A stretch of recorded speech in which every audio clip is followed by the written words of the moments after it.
Before we begin, let me ask a simple question. How long can a community keep giving more and getting less? Because here in Indiana's Senate District 22, Tippecanoe County and its surrounding communities, we're watching families struggle while Indianapolis politicians pretend everything is fine. We've got overcrowded classrooms in Lafayette, crumbling infrastructure in our rural townships, rising childcare costs, stagnant wages, and a legislature more interested in culture war nonsense than actually helping the people who live here. District 22 is the home to Purdue's innovation, farmers who feed the state, firefighters who volunteer their time, and teachers who stretch every dollar to keep kids learning, and yet somehow treated like our needs are optional.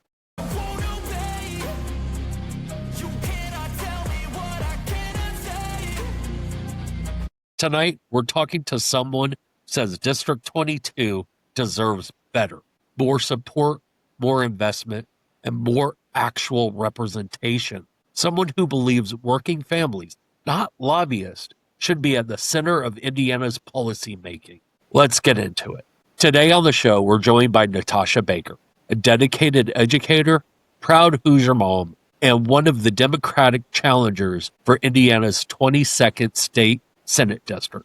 Born and raised in our great state, Natasha graduated from Harrison High School before earning her degree from Purdue University. She now lives in Tippecanoe County with her husband, a volunteer firefighter, and their two young children. As a family and consumer sciences teacher in the Carroll County Public Schools, she brings firsthand experience with everyday struggles facing Hoosier families, from affordable childcare and quality education to the rising cost of living. Driven by her passion for strong schools, healthy communities, and a more equitable Indiana, Natasha is stepping into the political arena to fight for working families and put people first. Please welcome Natasha Baker. Hello, Welcome to the thank show, you. Natasha. Yeah, thank you for having me. It is always a pleasure. Let's get right into it. Families in Carroll and rural Tippecanoe counties often work multiple jobs just to keep up. Do you support efforts to establish a living wage in Indiana? And what specific policies would you introduce to help working families in your district afford basic needs like food, rent, and transportation? Yes, of course, I support a living wage. I think that it is incredibly important that we shouldn't have to work, two or three jobs to make ends meet. Some of the policies that we could introduce are removing taxes on things like utility. We can also make sure that the minimum wage obviously needs to be increased. I think that it's also important that our property values need to be assessed regularly and fairly. I think that it's also incredibly important that we are making sure that our taxes are fair. So we're moving the tax burden, to the higher earners in our state, not the lower earners, which will then help, the living wage problem. So, in terms of like houses, we need to make sure that people in the community are owning the houses. That would preventing equity firms from buying homes up in the community and then renting them out obviously is a big problem, and Indiana has no rules or regulations on doing so. So that would kind of hopefully help the housing if we introduce those types of regulations, and then removing taxes on things like utilities would also be a step in the right direction. Even in rural communities, housing prices and property taxes are rising faster than wages. What's your plan to make housing and daily life affordable for families in places like Delphi, Flora, and Camden? So again, like kind of piggybacking off of my last answer, I think one of the biggest things that we need to do to make life more affordable is to prevent large corporations from coming in and making things more expensive. Data centers, Indiana is being targeted for data centers, which we know will make utilities go up without proper regulation. The people of Indiana, the people of Delphi and Flora and Lafayette should not be having to pay for these data centers. These corporations are going to make a lot of money, but it should not be at the expense of everyday people. So we need to regulate some of those types of corporations coming in.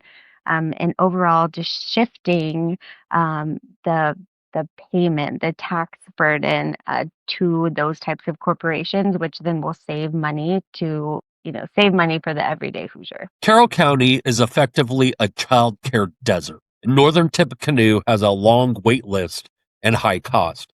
As a mother yourself, how would you tackle the shortage of affordable, high quality childcare so working parents aren't forced to choose between a paycheck and parenting? I think this is something I'm extremely passionate about. Indiana has currently paused all childcare vouchers until the end of 2027, which is so disheartening for so many families. Those already on the wait list will now not receive them. Some people that have vouchers are also not going to receive them.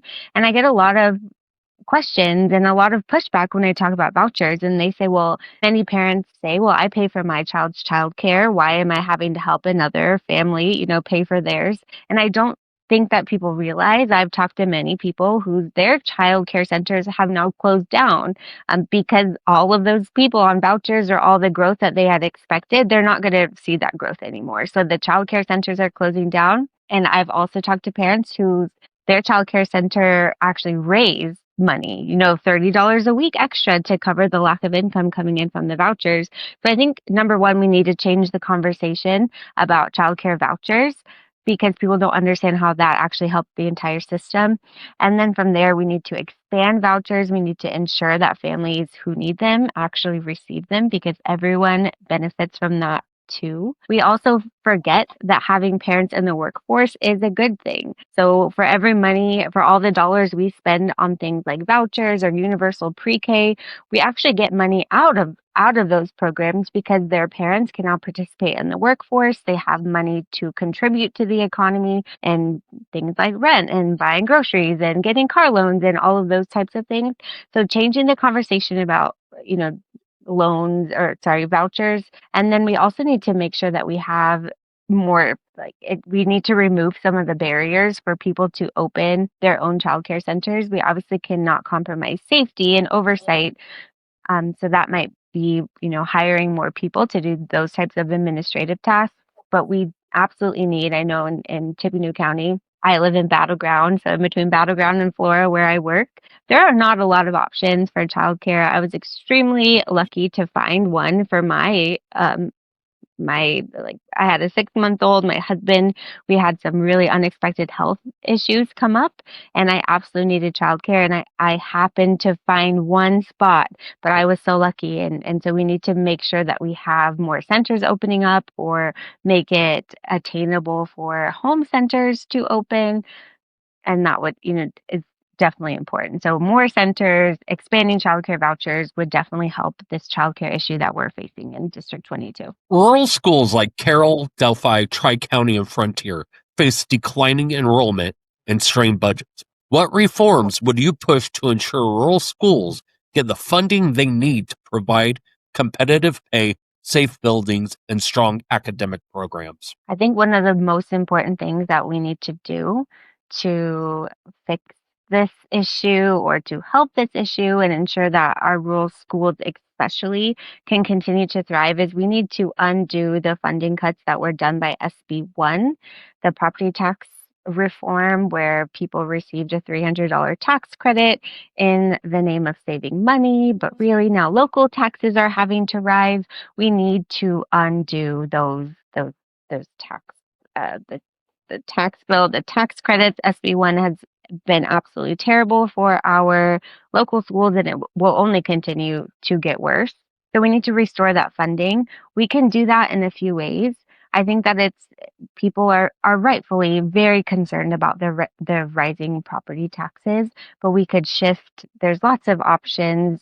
We could shift to more of like a land value tax where we have bigger buildings or bigger, more high value land in like places like in downtown, pay more taxes compared to the average like homeowner, which would help offset some of that. I think we need to make sure that we have policies in place that focus on teacher pay, teacher retention, because without quality teachers, our schools are also going to continue to not continue. I think in spite of our schools are doing, well, but we want to we want them to continue to do well. I love the school that I teach at. I've been a teacher for 11 years, but we need to make sure that our schools are staffed with great teachers, that our students have everything they need in order to study. So they have dual credit opportunities, and all those types of things take money. So we need to make sure that they're funded using the proper tax methods, or changing up how we do taxes, increasing taxes on corporations, the data centers that are coming in and getting tax moratoriums. We need to focus on those types of revenue streams. Many families in the district want to work, but childcare, transportation, and low wages get in the way. What legislation would you support to make it easier for parents, especially mothers, to stay in the workforce without sacrificing family stability? There's two things here. I think number one, increasing the child care vouchers, like I already said, would be, would be very important in a place like Carroll County, but unfortunately there are not enough centers. So again, we would need to increase the amount of centers. And then another one that it's in the news right now with maternity leave and parental leave. Our governor Braun just said that he's introducing a program where state employees are going to get the chance to bring their newborns to work, and I think that that's a family first policy on the outside, but if you really unwrap it and you realize that that's a workplace first policy. So we need to actually have people allowed to take parental leave when they have children, so they're not forced to quit their job or go without pay. That is actually not good for the economy or the workforce at all. So introducing a parental leave policy, supporting moms by allowing them to breastfeed at work, and those types of parental protections as well would encourage moms to stay in the workforce, allow them to stay in the workforce, would just be a few. District 22 has been losing young families to bigger cities with better childcare, education, and job opportunities. What's your plan to make District 22 a place where young families actually want to stay and raise their children? So I feel like here, like I said, I'm a public school teacher and I have been, but I think that conservatives typically see schools as a liability and not an investment. Schools are actually an investment in your community, and they attract people to stay in the community. It's an incentive to not move away and to buy homes in the community and all of those types of things. So we need to make sure that we are putting money into our public schools. I think it may be the number one draw to a small community. People love the small communities in terms of your neighbors, and it's really easy to get around and those types of things. But when it actually comes down to education, I know many families who would rather their kids go to a big school. And I think that's because we don't see our public schools as an investment. We also don't see our public schools as a way that everyone, something that everything benefits from. People like to come at me and say, well, I don't have kids in public school. Why should I pay taxes for a public school? And people don't understand or think about, not that they don't understand. I don't think that they think about, well, your doctor probably went to a public school, or your nurse or your mechanic. We are preparing people for the workforce at a public school. So without quality public schools, we do not have people to take the jobs in our communities that we need. And we also aren't supporting people to have high income jobs, which ends up more people are in poverty, and you just continue this cycle. People in poverty, it's unfortunate, and they do cost the government money in terms of SNAP and other social programs. So if we just educate them from the beginning and set them up for success, everyone wins from that. The child wins from that. The government, the economy, everything wins by investing in our public schools, getting people to stay in the community, and opening the conversation that public school is not just a personal something that you benefit from on a personal level. It does benefit the community, and it goes from there. Do you ever get the feeling that some people's view on education is an educated populace is harder to control? That is such a hard thing to speak to, so I come from a very conservative family, and I'm definitely the oddball. And so I think on the more progressive side, it's kind of easy to say like that maybe the people at the very top. So I could say that, like the Heritage Foundation, and we could go deep into those rabbit holes, and I could say, yes, I do think that that is what they believe. But they've also been very successful, I think, at training, and I think, leftists or progressives tend to think that as well. But coming from my background, which is a conservative family, I teach at a very small town conservative school. I don't think that that's necessarily what like the average conservative thinks. I think the average conservative just thinks they're not thinking of it that way. They're just thinking, I want to have public school where I can I can pray if I want to. I hate to use that as an example, but they have the freedom for those types of things, and they don't necessarily see it as like an ecosystem of how when your education is poor, you are easier to control, you're easier to manipulate, you are easier to you don't ask questions, you just kind of take everything at face value. So I don't think the average conservative sees our education system that way, but I think that the people at the top calling the shots at this exact moment in time, I think they definitely see it that way.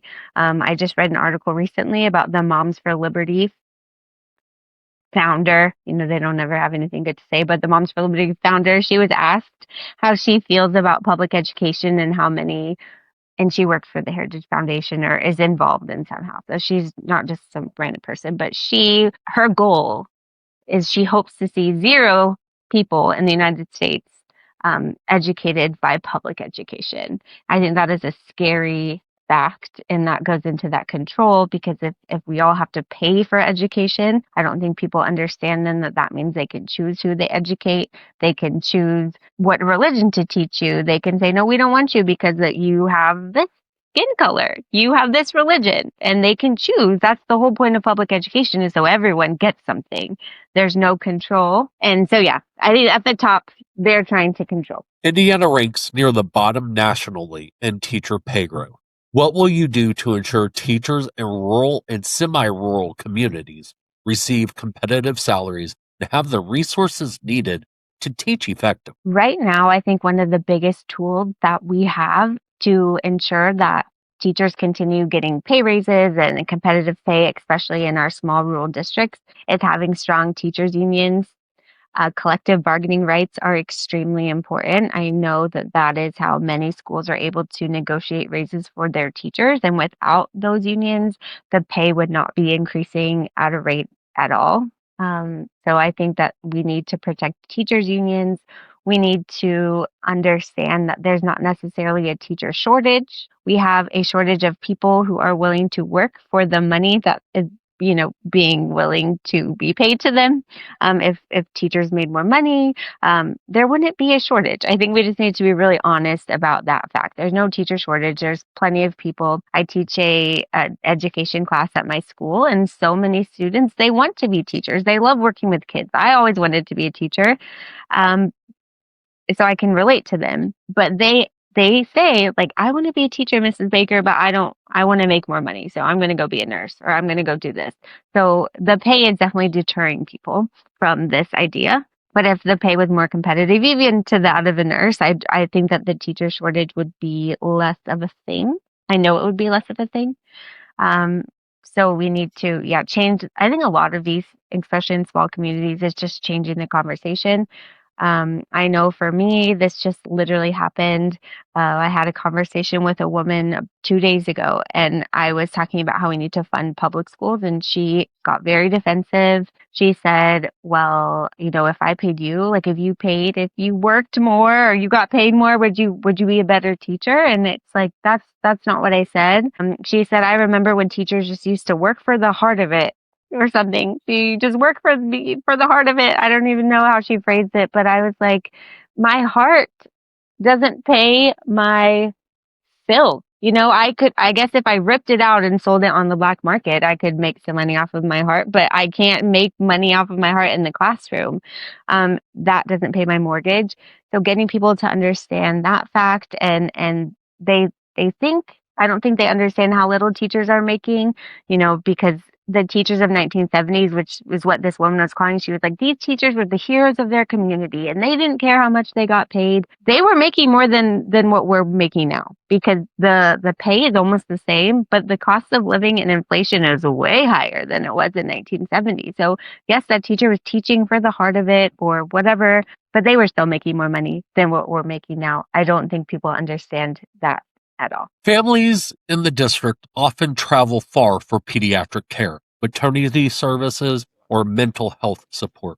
How would you expand access to healthcare for children and young families who live outside the major population centers? So it is important that we focus on, I feel there's some very big systemic issues that are about to kick in or about to happen. So the one big beautiful bill, as we all know, is not so beautiful, and it did cut a lot of money out of Medicaid. And without Medicaid, many of our rural hospitals are going to really start feeling the pinch and feeling the pressure here kind of in the next year or so. One of the most prominent hospitals in our community, for like the rural part of District 22, is a hospital in Logansport. And they have a really large percentage of their patients who receive Medicaid. So without those Medicaid benefits or a reduction in Medicaid benefits, that hospital is going to face a closure or it's going to have to face cutting some of its staff, which is a huge deal. So I think Indiana needs to work on protecting Medicaid. Protecting Medicaid will at least prevent some of these hospitals, our lack of hospitals that we already have, from going away. So unfortunately, in order to expand access, the first thing we need to do is preserve the access we already have. And then we also need to make sure that we are attracting healthcare professionals to our area. So again, we do that by, I sound like a broken record, but we need to have good public schools in our community. If we don't have a good public school, a doctor is not going to want to come there and open up a practice.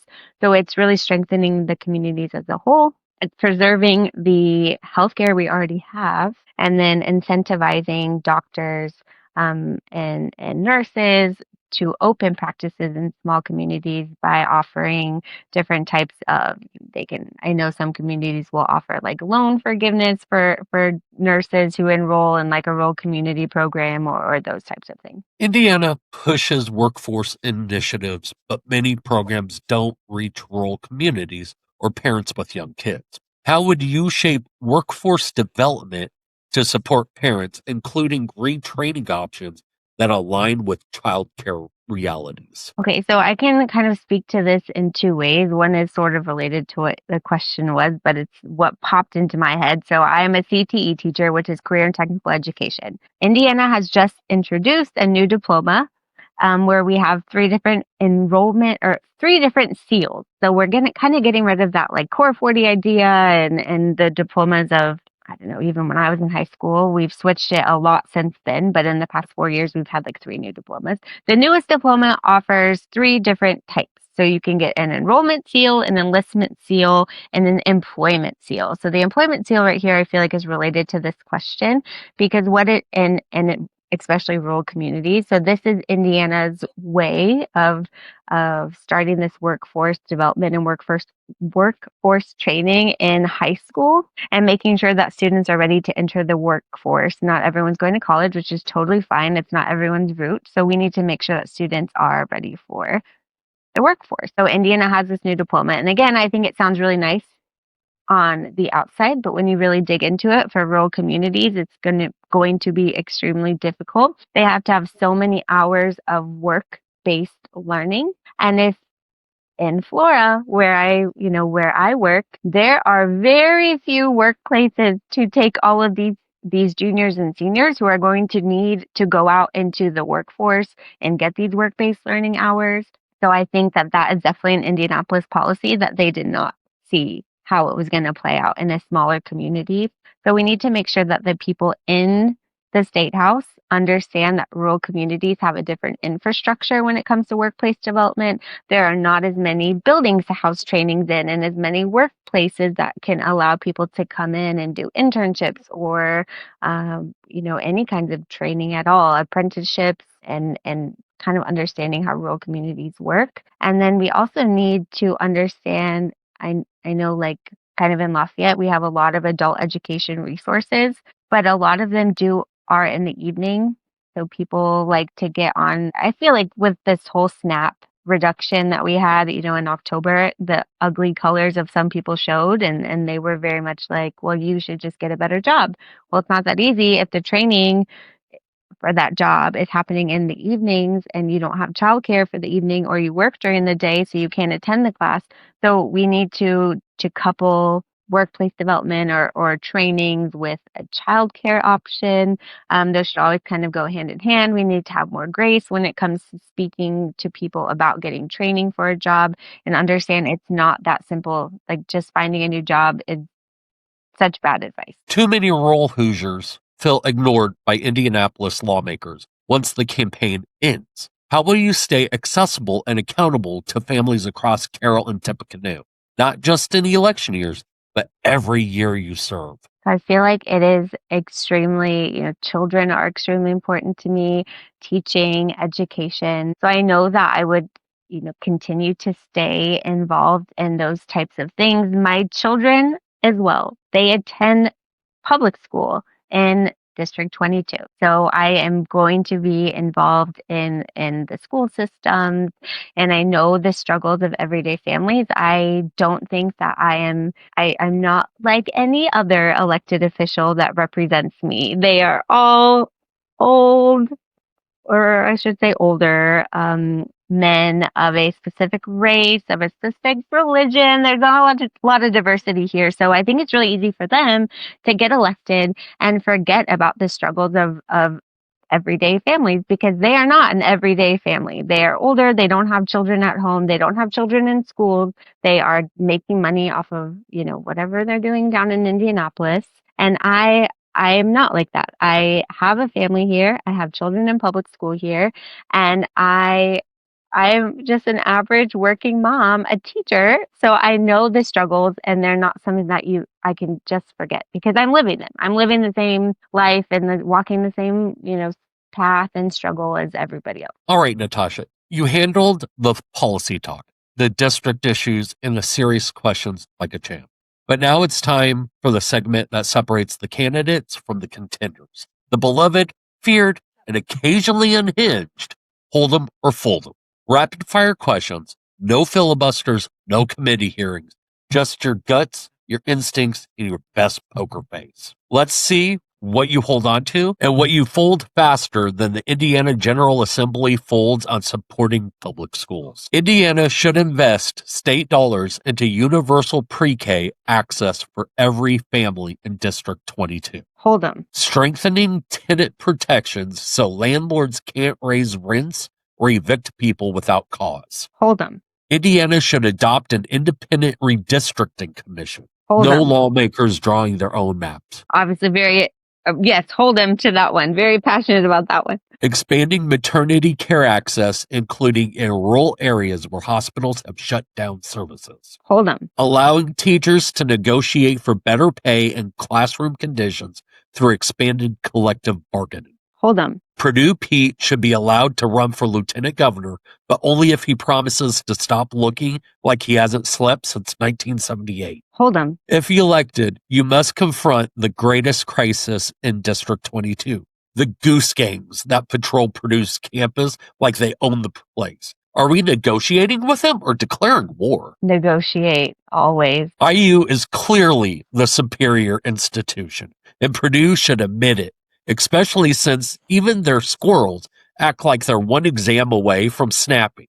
Should Hoosier Nation require a formal apology from West Lafayette before letting them claim prestige again? Definitely not. Fold them, boiler up to that question. The legislature should be required by law to actually read the bills they vote on. Yes, all of them. Hold them. Natasha, thank you so much for joining us today. Your passion for District 22, your commitment to public education, and your dedication to Hoosier families shine through in everything you do. It's clear that you're stepping into this race not for the title, but for the people who call this district home. We appreciate your time, your candor, and your willingness to dive into the tough questions, even the unhinged ones. You're always welcome back on the show, and we'll be watching your campaign with interest as you continue fighting for a better, fairer Indiana. Folks, conversations like this remind us what real public service looks like.